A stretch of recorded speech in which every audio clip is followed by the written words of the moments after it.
Well, good morning and welcome back to Alice Customs Tool Bag Tuesday. Today I have for you a heat gun, and this is by Newmaster. It's their MaxxHeat Heat Gun. It'll be available on Amazon, and this is a sponsored product. They shipped this out for me to test out, introduce it to you guys, and let us all decide whether we're interested in it.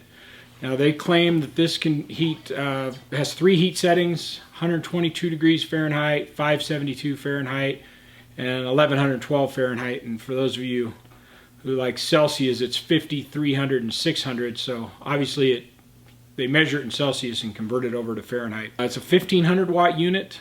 Now, they show it as being able to do things like heat up varnish so that you can scrape that off, or paint for the same process. A little bit of like heat shrink for wiring, which we'll test out just to see how quick it is or whatever. One they showed that I was like, we got to try that. They show it starting a fire, so or starting coals, like for a barbecue grill kind of thing. I don't have any charcoal here, but we're going to see if we can light some paper on fire or something like that. I would think at 1100 degrees we should be able to get something to burn, but that's what we're going to play with. The other thing that I thought, for me, I would use it for like getting undercoating, or like what we're going to be doing is there's some peel and stick tape vinyl stuff on the inside of one of these cars, and I'm going to try and heat that up and see if it comes off easier with a little bit of heat added to it. I used to do a lot of RC model planes, and one of the things you do there is you have a wood framed airplane, and then you cover it with stuff called either Ultracoat or Monocoat. There are other brands, but that's a film that you basically wrap around your wings and other areas, and you heat it, and it adheres and shrinks. So I would imagine that the lower setting, the 122, maybe all the way up to the 572, would be all you would use for that. But I used to have a really nice heat gun that, you know, I used for years and years and years, and it wore out. And so I switched over to a Harbor Freight one because I was in the middle of a project and Harbor Freight was nearby. And you can buy those for about $10 on sale, probably $14, $15 normal price. So it is a little more expensive than that. It is supposed to have a few more features that those don't have, and so that's what we're gonna check out. For example, the Harbor Freight only has 2 temperature settings, whereas this is supposed to have 3. So let's open it up and see what we get. Now, I did pick this one. This is not their cheapest version. They do have a less expensive couple of heat guns, and I think one that was a little more expensive. But this one came with some attachments which would help for the different things we were discussing. So that one focuses the heat more out the front. It also has some holes there, so I thought that one might work really well for like doing RC aircraft. Same with this one. It kind of spreads the heat out in a wider area. This is typically used for like when you're doing wiring and you're doing heat shrink. It helps reflect the heat and more evenly heat that joint for that. And then a nozzle that just chokes it down to a smaller area. I don't believe the Harbor Freight come with any of those options. And then, so this one has, first, the back is square. So it is supposed to be able to sit like that, which I think that's pretty neat thing. You can also use this little kickstand there and get it to where it's pointed at an angle away from you. And then the reason I chose this one for our test was that it swivels, so you could do it as a straight on, obviously anywhere in between the 90 and that. So that was one of the features that I thought, you know, that could really work nice, where this might be kind of bulky when you're trying to get up inside, you know, under the dash, whatever, or underneath the car, and you're trying to, whereas that might give you a little better access. And then, like I said, you have the different attachments, and yeah, it's pretty quick and easy to circle around. The power button's on the back, and then there's the heat switch on the top, and it's 3 heat selections. So the first thing I'd like to do is turn it on and check and see if it's actually accurate, if we're getting those heat settings that they're claiming, the 122, the 572, and the 1112, and just see if we're getting anywhere close to those actual numbers. All right, the other thing is this is supposed to be a fairly quick to heat up. warmish. Nozzle's cold. Like I can hold my hand on it, and that's been running for well over 30 seconds. As you may recall, we have the Kiewitz KM601 meter that we tested early this year. It came with a temperature probe, so rather than trying to use this IR, let's see what this does. Holding that in the airstream fairly close, getting 85 degrees Fahrenheit, 29 degrees Celsius, so we're off by, there's 30 degrees Celsius. We're off by about 20 degrees Celsius and about 40 degrees Fahrenheit. And this has been running for well over a minute now on the low setting. Let's try it on medium. Okay, the fan speed doesn't change.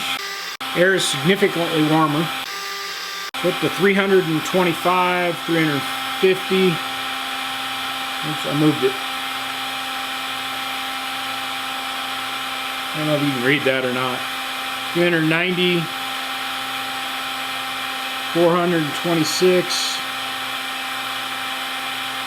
439, 440. Still, it's kind of stabilizing there at about 160 degrees Celsius. Seems to be warmer a few inches away, more so than it is right here.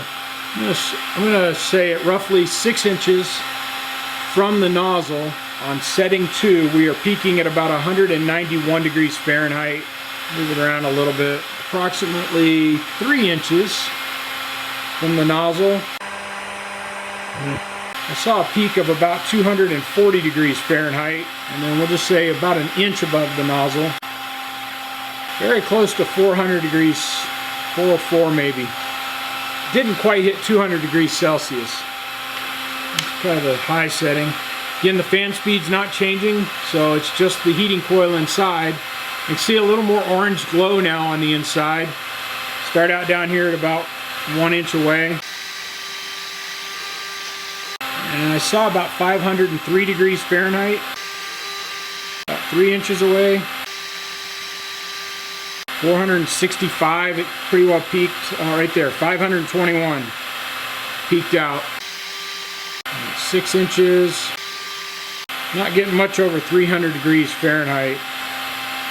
So the fan has exactly 1 speed, and then you're just adding additional heat. I'm not sure we're going to have a good chance of lighting anything on fire. You know what, let's compare it to my cheap Harbor Freight version. Start out on low. I don't know that it's noisier, but it's a more annoying noise, just the sound of the fan. Definitely hotter in low than this is in low. This is also a 1500 watt. Up to 425, 445. So roughly an inch away, 445 is where it peaked Fahrenheit. And if we go to high, changes the fan speed. It's quickly getting hotter. 500, 530, 540, 589. Nope, 603. I just saw it peak there. If we try getting out 6 inches away. High 200s, low, yeah, I never even saw 300 Fahrenheit at roughly 6 inches from it. I would say actually probably puts out slightly more heat based on those numbers.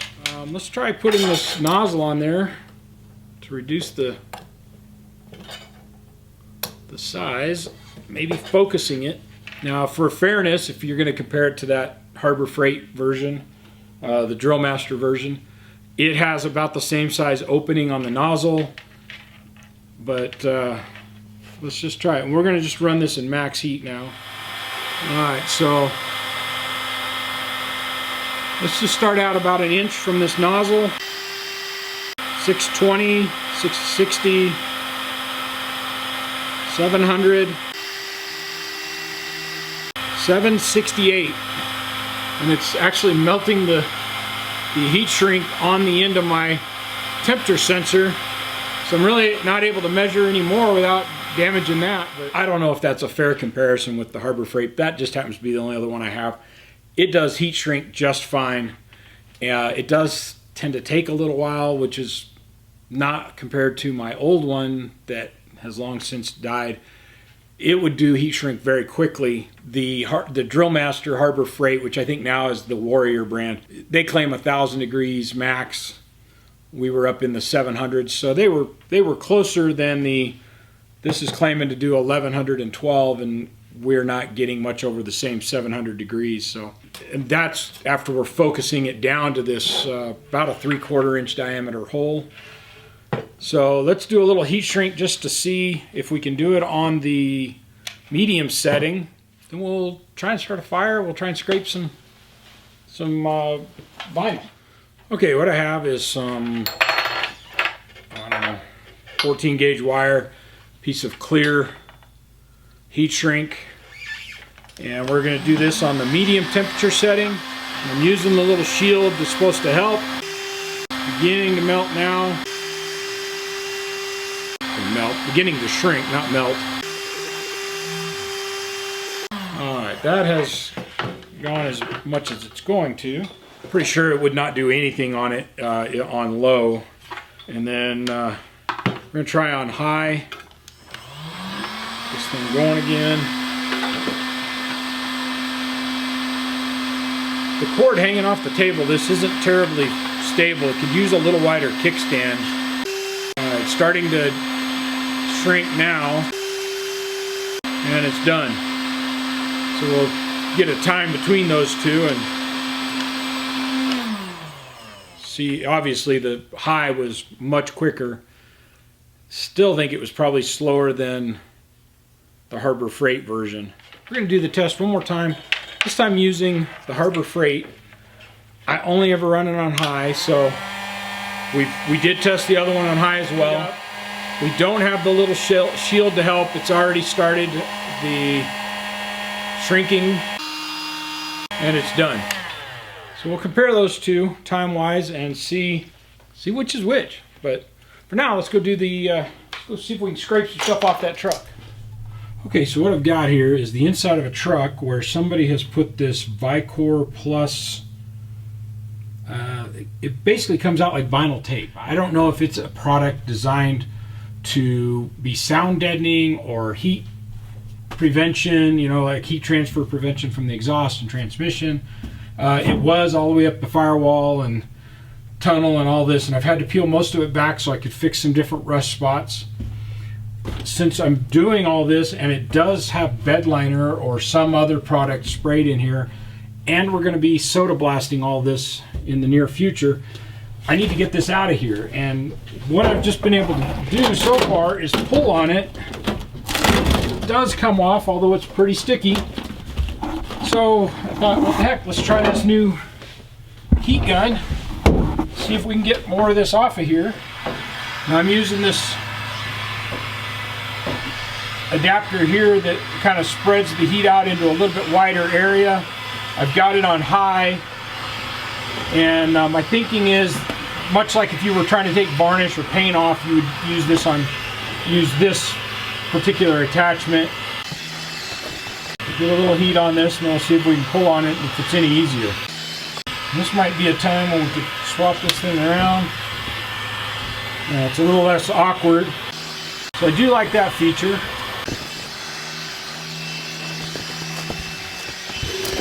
Definitely a little easier to pull.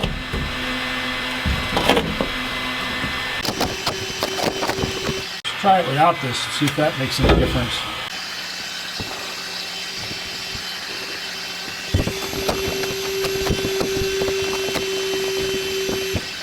Now I realize this test is fairly subjective in that I don't really have any way to measure how much force it's taking me to pull this tape off of here. You know, I'm just looking for the skin this outside skin kind of starts to wrinkle a little bit when it gets some heat in it. Some of it wrinkles and some of it smooths out really nice, so whatever, but either way that outside skin is changing shape.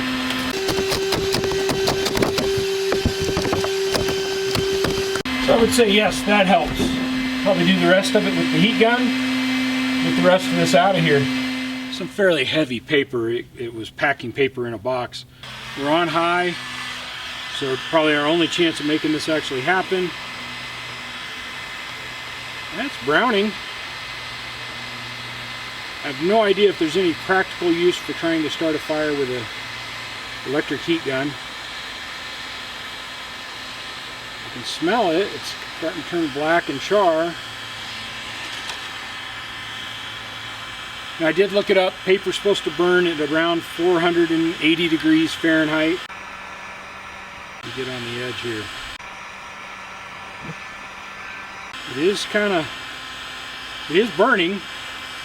I'm not going to get I was hoping we'd be able to like get a fire, get a flame. What we're getting is just some little bit of edges on it that are, there it goes maybe.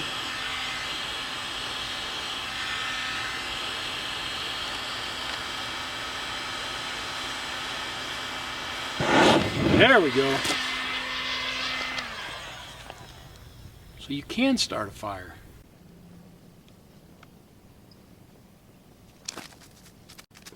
So guys, would I buy this?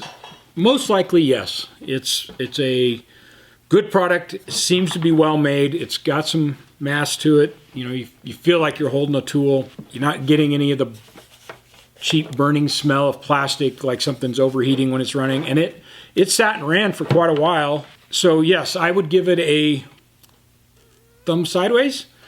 Definitely a buy for its price. I do like this pivoting feature. That did get me some access to the, to areas in the truck where I may not be able to do it in this traditional configuration.